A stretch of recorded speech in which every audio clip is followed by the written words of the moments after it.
بسم اللہ الرحمن الرحیم۔ السلام علیکم ورحمۃ اللہ وبرکاتہ۔ معزز طلباء کرام، آپ سب کیسے ہیں؟ آج ہم کتاب ہدایہ رابع میں سبق نمبر 187 کو پڑھ رہے ہیں، اور ہمارے آج کے سبق سے کتاب الاضحیہ کی ابتدا ہو رہی ہے۔ ہمارے آج کے سبق کا عنوان ہے قربانی کا حکم، شرائط اور شرعی حیثیت۔ آئیے پہلے اپنے آج کے سبق کی عبارت کو پڑھتے ہیں۔ بسم اللہ الرحمن الرحیم۔ کتاب الاضحیۃ۔ قال الاضحیۃ واجبۃ علی کل حر مسلم مقیم موسر فی یوم الاضحی عن نفسه وعن ولده الصغار، واما الوجوب فقول ابی حنیفۃ ومحمد وزفر والحسن رحمهم اللہ تعالی، وإحدى الروايتين عن أبي يوسف رحمه الله وعنه أنها سنة ذكره في الجوامع، وهو قول الشافعي رحمه الله، وذكر الطحاوي رحمه الله أن على قول أبي حنيفة رحمه الله واجبة، وعلى قول أبي يوسف ومحمد رحمهما الله سنة مؤكدة، وهكذا ذكر بعض المشايخ الاختلاف۔ وجه السنة قوله عليه السلام: من أراد أن يضحي منكم فلا يأخذ من شعره وأظفاره شيئا، والتعليق بالإرادة ينافي الوجوب، ولأنها لو كانت واجبة على المقيم لوجبت على المسافر، لأنهما لا يختلفان في الوظائف المالية كالزكاة وصار كالعتيرة۔ آئیے اب ہم اپنے سبق کی عبارت کا ترجمہ کرتے ہیں۔ یہ کتاب احکام اضحیہ کے بیان میں ہے۔ امام قدوری رحمہ اللہ فرماتے ہیں کہ ہر آزاد مسلمان مقیم اور مالدار پر ایام اضحیہ میں اپنی طرف سے اور اپنی نابالغ اولاد کی طرف سے قربانی کرنا واجب ہے۔ بہرحال وجوب تو وہ امام ابو حنیفہ، امام محمد، امام ظفر، حضرت حسن اور امام ابو یوسف رحمہ اللہ کی دو روایتوں میں سے ایک روایت میں منقول ہے، جبکہ امام ابو یوسف رحمہ اللہ کی دوسری روایت جو جوامع میں ہے اس میں انہوں نے قربانی کے سنت ہونے کا قول فرمایا ہے، اور یہی قول امام شافعی رحمہ اللہ کا بھی ہے۔ امام طحاوی رحمہ اللہ نے ذکر فرمایا ہے کہ امام ابو حنیفہ رحمہ اللہ کے قول کے مطابق قربانی واجب ہے، اور امام ابو یوسف اور امام محمد رحمہم اللہ کے قول کے مطابق قربانی سنت مؤکدہ ہے۔ اسی طرح بعض مشائخ میں بھی اختلاف کو ذکر کیا ہے۔ سنت ہونے کی دلیل وہ نبی کریم صلی اللہ علیہ وسلم کا یہ فرمان ہے کہ تم میں سے جو قربانی کرنا چاہے تو وہ اپنے بال اور ناخن میں سے کچھ نہ کاٹے۔ قربانی کو ارادے پر معلق کرنا یہ وجوب کے منافی ہے، اور اس لیے کہ اگر مقیم پر قربانی واجب ہوتی تو یقیناً مسافر پر بھی قربانی واجب ہوتی، اس لیے کہ مقیم اور مسافر یہ دونوں مالی عبادت میں ایک دوسرے سے مختلف نہیں ہوتے، جیسے زکوٰۃ وصار کالعتیرۃ، اور یہ عتیرہ کی طرح ہو گیا۔ آئیے اب ہم اپنے سبق کی تشریح کی جانب بڑھتے ہیں۔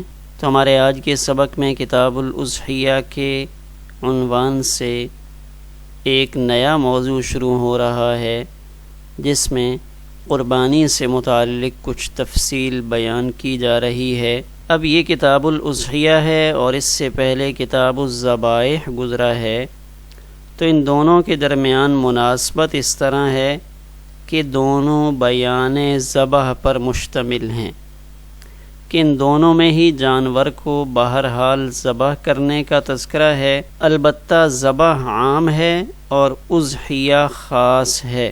یعنی جو گزشتہ باب تھا اس میں عمومی طور پہ بیان کیا تھا کہ ذبح اس طرح کرتے ہیں، اس میں کوئی جانور مخصوص نہیں تھے، دن بھی مخصوص نہیں تھے، تو یہ اضحیہ خاص ہے کیونکہ اس میں صرف قربانی کے جانور کو ذبح کرنے کا تذکرہ اور قربانی کے دنوں کی تخصیص یہاں بیان ہو رہی ہے، اس لیے یہ خاص ہے اور وہ عام ہے۔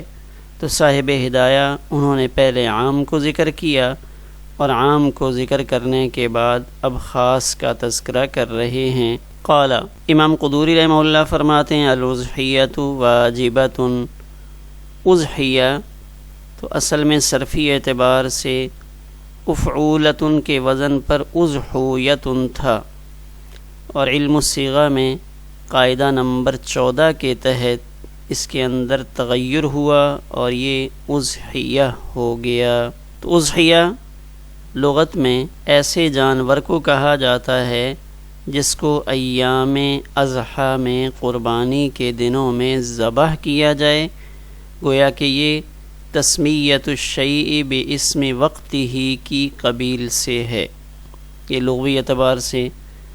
اور شریعت میں اضحیہ کی یہ تعریف کی جاتی ہے ذبح حیوان مخصوص بنیت القربۃ فی وقت مخصوص، کسی مخصوص جانور کو اللہ کے قرب کی نیت سے ذبح کرنا، اور یہ ذبح کرنا ایک مخصوص وقت کے اندر ہو، تو یہ اضحیہ کی شرعی تعریف ہے۔ اب یہاں قربانی کی شرائط کو ذکر کیا جا رہا ہے، آزاد اور مسلمان ہونا تو عموماً۔ اب یہاں قربانی کس پر واجب ہے، تو یہ 4 الفاظ اس میں شرائط کا ذکر کیا جا رہا ہے۔ واجبۃ علی کل حر، کہ قربانی کے واجب ہونے کے لیے انسان کو آزاد ہونا چاہیے، جس پر غلامی کا داغ ہو اس پر قربانی واجب نہیں ہے۔ مسلمن، یہ شرط تو عموماً تمام احکامات میں پائی جا رہی ہے جن کا کسی پیغمبر کے ماننے والے کو مکلف بنایا گیا ہے، یعنی مسلمان ہونا۔ غیر مسلم پر کوئی حکم لازم نہیں ہوتا۔ اور یہاں تیسری شرط یہ بیان کی ہے مقیمن، کہ قربانی لازم ہونے کے لیے یہ ضروری ہے کہ وہ بندہ حالت سفر میں نہ ہو بلکہ حالت اقامت میں ہو، اپنے مقام پر ٹھہرا ہوا ہو۔ کیوں؟ اس لیے کہ مسافر کے حالات مختلف ہوتے ہیں، بعض دفعہ اس کے لیے قربانی کا جانور مہیا کرنا آسان نہیں ہوتا، بعض دفعہ زیادہ راہ کی قلت ہوتی ہے، اس لیے مقیم کو بھی شرط میں شامل کیا۔ چوتھی شرط یہ ہے کہ موسرن، کہ وہ صاحب نصاب ہو، مالدار ہو، فی یوم الاضحیٰ، یہاں مالداری کی جو شرط ہے اس کے ساتھ قید لگائی ہے فی یوم الاضحیٰ، قربانی کے دنوں میں اس شخص کو مالدار ہونا چاہیے، کیونکہ جو زکوٰۃ ہے اس کے لیے صرف مخصوص دن نہیں ہیں بلکہ اس کے لیے پورا سال اس نصاب کا مالک رہنا ضروری ہوتا ہے، جبکہ قربانی کے لیے پورا سال پیسے کا اپنی ملکیت میں ہونا شرط نہیں، بلکہ قربانی کے دنوں میں اتنا پیسہ آ جائے، یعنی اتنا مالدار ہو جس کی وجہ سے صدقہ فطر واجب ہو سکے۔ گویا کہ یہ کہنا چاہتے ہیں کہ قربانی کا وجوب صدقہ فطر کے مثل اس کے ممکن ہونے کی وجہ سے ہے، قدرت میسرہ کی وجہ سے نہیں۔ حسامی میں اس کا کچھ تذکرہ ہو چکا ہے۔ تو بہرحال اس کو موسر ہونا چاہیے، مالدار ہونا چاہیے، اور یہ مالداری قربانی کے دنوں کے ساتھ خاص ہے۔ ان دنوں میں اگر کسی کے پاس پیسہ آ جاتا ہے، پہلے پیسہ اس کے پاس موجود نہیں تھا، تو اب اس پر فی الفور قربانی لازم ہو جائے گی اور اس کو بہر صورت قربانی کا فعل سر انجام دینا چاہیے۔ اب یہ قربانی عن نفسی ہی، ایک شخص کے اپنی طرف سے بھی ہے، اور عن ولدہ الصغار، اپنی نابالغ اولاد کی طرف سے بھی قربانی کرنا لازم ہے۔ تو اب یہاں شرح کے بقول 4 مباحث بنتی ہیں کہ سب سے پہلے قربانی واجب ہے، پھر کس پر واجب ہے، پھر کب واجب ہے اور کس کی طرف سے واجب ہے۔ وَأَمَّا الْوُجُوب، تو صاحب ہدایہ وجوب کی وضاحت کر رہے ہیں کہ آیا بالذات نفس قربانی اس کا اپنا حکم کیا ہے۔ یہاں سے صاحب ہدایہ قربانی کے حکم کی وضاحت کر رہے ہیں کہ یہ واجب ہے، سنت ہے، مستحب ہے، کس درجے کا حکم ہے۔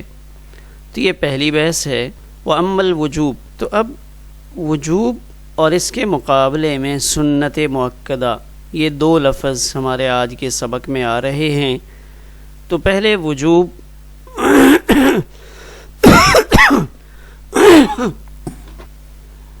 اس سے متعلق ذکر فرما رہے ہیں کہ وجوب کا قول کن حضرات کا ہے۔ وجوب کا قول امام ابو حنیفہ، امام محمد، امام ظفر، حضرت حسن اور امام ابو یوسف رحمہ اللہ کی ایک روایت۔ ان حضرات کے نزدیک قربانی حکم کے اعتبار سے واجب کے درجے میں ہے، جبکہ امام ابو یوسف ان کی ایک روایت جو ان کی روایت جوامع میں ذکر کی گئی ہے اس میں، اور وہو قول الشافعی، امام شافعی رحمہ اللہ کا ایک قول، یعنی امام شافعی رحمہ اللہ کا قول وہ سنت ہونے کا ہے۔ گویا کہ یہ حضرات امام ابو حنیفہ، امام محمد، امام ظفر، امام حسن اور امام ابو یوسف یہ قربانی کے وجوب کے قائل ہیں کہ درجے کے اعتبار سے قربانی واجب ہوگی، اور سنت کے قائلین 2 ہیں، ایک امام شافعی اور امام ابو یوسف رحمہ اللہ کا ایک قول۔ اب امام طحاوی رحمہ اللہ جن کی احناف کے مسلک پر گہری نظر ہے، خود بھی بڑے مضبوط قسم کے حنفی عالم ہیں، وہ یہ فرماتے ہیں ان علی قول ابی حنیفہ رحمہ اللہ واجبۃ، کہ ہم امام ابو حنیفہ رحمہ اللہ کے قول کو دیکھتے ہیں تو قربانی واجب نظر آتی ہے۔ وعلی قول ابی یوسف و محمد، امام ابو یوسف اور امام محمد رحمہم اللہ کے قول کو دیکھتے ہیں تو یہ سنت مؤکدہ نظر آتی ہے۔ گویا کہ امام طحاوی نے امام محمد کا تذکرہ امام ابو یوسف کے ساتھ فرمایا ہے کہ صاحبین ایک طرف ہیں، دونوں اکٹھے ہیں اور دونوں سنت مؤکدہ ہونے کے قائل ہیں۔ اوپر صاحب ہدایہ نے جو بات نقل فرمائی اس میں امام محمد کا تذکرہ امام ابو حنیفہ کے ساتھ تھا، اور امام محمد کی رائے واجب ہونے کی نقل کی گئی۔ امام طحاوی نے امام محمد کی رائے امام ابو یوسف کی رائے کے موافق بتلائی ہے۔ ہاکذا ذکر بعض المشائخ الاختلاف، تو یہاں صاحب ہدایہ فرما رہے ہیں کہ یہ بات صرف امام طحاوی نے نہیں نقل فرمائی، بلکہ کچھ اور مشائخ سے بھی اسی طرح کا اختلاف منقول ہے کہ وہ امام محمد رحمہ اللہ کو امام ابو یوسف کے ساتھ شامل کرتے ہیں، اور کچھ حضرات امام محمد کی رائے کو امام ابو حنیفہ رحمہ اللہ کی رائے کے موافق قرار دیتے ہیں۔ وجہ السنتی، یہاں سے امام شافعی اور امام ابو یوسف رحمہ اللہ جو سنت ہونے کے قائل ہیں ان کی دلیل کو ذکر کر رہے ہیں کہ سنت ہونے کی دلیل وہ نبی کریم صلی اللہ علیہ وسلم کا یہ فرمان گرامی ہے کہ جو قربانی کرنا چاہتا ہو فلا یاخذ من شعرہ و اظفارہ شیئا، کہ جس شخص کا ارادہ ہو کہ وہ قربانی کرے گا، یعنی قربانی کرنے کا وہ پختہ ارادہ رکھتا ہے، تو اب وہ ذی الحج کا چاند نظر آنے کے بعد اپنے بال بھی نہیں ترشوائے گا اور اپنے ناخن بھی نہیں کاٹے گا۔ تو اب من ارادہ اس لفظ سے استدلال فرمایا ہے ان حضرات نے جو سنت ہونے کے قائل ہیں، ارادہ کے لفظ سے استدلال فرمایا ہے ان حضرات نے جو سنت ہونے کے قائل ہیں کہ اگر قربانی واجب ہوتی تو پھر ارادہ کا لفظ حدیث مبارکہ میں ذکر نہ کیا جاتا۔ والتعلیق بالارادتی، ارادے کے ساتھ معلق کرنا، من ارادہ، تو من ارادہ نہ کہا جاتا۔ تو من ارادہ جب کہا تو ینافی الوجوب، اس لیے کہ جو ارادہ ہوتا ہے وہ تو وجوب کے منافی ہے، تو اس لفظ سے استدلال فرمایا اور قربانی کو سنت قرار دیا۔ تو یہ ان کی دلیل نقلی تھی۔ وَلِأَنَّهَا لَوْ كَانَتْ وَاجِبَةً عَلَى الْمُقِيمِ، یہاں سے دلیل عقلی ذکر فرما رہے ہیں۔ وَلِأَنَّهَا لَوْ كَانَتْ وَاجِبَةً سے دلیل عقلی ذکر فرما رہے ہیں، وہ یہ ہے کہ اگر مقیم پر قربانی، وَلِأَنَّهَا لَوْ كَانَتْ وَاجِبَةً سے دلیل عقلی کو ذکر فرما رہے ہیں، یہ کہ اگر قربانی واجب ہوتی تو پھر اس میں مسافر و مقیم کا فرق نہ رکھا جاتا، کہ جس طرح زکوٰۃ ایک مالی عبادت ہے تو وہ مقیم اور مسافر دونوں پر یکساں فرض ہے، تو اسی طرح قربانی بھی دونوں پر بلا تفریق واجب ہوتی، لأنہما، اس لیے کہ مسافر یا مقیم ان کے اندر فرق نہیں ہوا کرتا وظائف مالیہ میں، مالی عبادات میں مقیم اور مسافر کے درمیان فرق نہیں ہے، جیسے زکوٰۃ ہے۔ وصار کالعتیرتی، تو جب یہ مسافر پر واجب نہیں ہوتی تو اس سے پتہ چلا کہ یہ سنت ہے، واجب نہیں ہے۔ وصار کالعتیرتی، اور یہ عتیرہ کی طرح ہو گئی کہ وہ جو عتیرہ ہے، اس لیے کہ عتیرہ سنت ہے تو قربانی بھی عتیرہ کی طرح سنت ہوگی۔ عتیرہ کیا ہے؟ زمانہ جاہلیت میں رجب کے مہینے کے پہلے عشرے میں ایک جانور ذبح کرتے تھے، اس کو عتیرہ کہا جاتا تھا۔ یہ پہلے واجب کے درجے میں تھا، یعنی اس کو ضروری سمجھا جاتا تھا، اب یہ نفل کے درجے میں باقی رہ گیا۔ اس سے متعلق ابو داؤد شریف میں روایت موجود ہے جس میں یہ الفاظ ہیں: قال نبیشہ نادا رجل رسول اللہ صلی اللہ علیہ وسلم انا كنا نعتر عتیرة فی الجاہلیة فی رجب فما تأمرنا قال اذبحوا للہ فی ای شہر کان، کہ تم اللہ کے لیے ذبح کرنا چاہتے ہو تو کسی مہینے میں ذبح کر لو۔ تو اہل جاہلیت عتیرہ کیا کرتے تھے اور وہ اس کو لازمی سمجھتے تھے، لیکن اب اگر کوئی وہ جانور ذبح کرنا چاہے تو وہ منسوخ ہو کر نفلی درجے میں رہ گیا ہے، گویا کہ وہ ایک طرح کا صدقہ ہے۔ آخر میں ایک نظر ہم اپنے آج کے سبق کے خلاصے پر ڈالتے ہیں۔ ہمارے آج کے سبق میں اضحیہ کی کچھ تفصیل آئی کہ اضحیہ اس مخصوص جانور کو کہا جاتا ہے جس کو قربانی کے مخصوص ایام میں ذبح کیا جاتا ہے۔ ذبح اور قربانی میں نسبت عموم اور خصوص کی ہے کہ ذبح عام ہے، اس لیے صاحب ہدایہ نے کتاب الذبائح کو پہلے ذکر کیا، قربانی خاص جانوروں کی ہوتی ہے اس لیے اس کو بعد میں ذکر فرمایا۔ شرائط اضحیہ ذکر کی جا رہی تھیں تو ان میں پہلی شرط یہ ذکر فرمائی کہ قربانی کرنے والا آزاد ہو، علی کل حر، آزاد پر، مسلم ہونا تو ہر عبادت کے اندر شرط ہے۔ پھر دوسری شرط جو جہاں اضافی ہے، مقیم، کہ مقیم پر قربانی لازم ہے، اور تیسری شرط کہ موسر ہو، قربانی کے دنوں میں اس کے پاس اتنی مالیت، اتنا پیسہ ہو جتنا پیسہ ایک ایسے شخص کے پاس ہونا چاہیے جس پر صدقہ فطر لازم ہوتا ہے، یعنی چاندی کے نصاب کے بقدر وہ ان دنوں میں پیسے کا مالک ہو۔ اب قربانی کے واجب یا سنت ہونے میں ائمہ کے اقوال وہ ہمارے آج کے سبق میں ذکر کیے گئے۔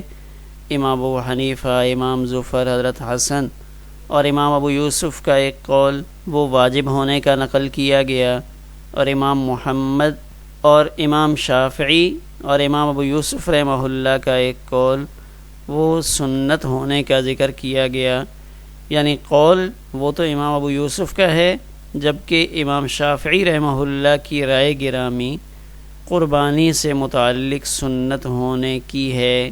امام ابو یوسف رحمہ اللہ کی رائے قربانی سے متعلق سنت ہونے کی ہے۔ ہمارا آج کا سبق اسی پر مکمل ہوا۔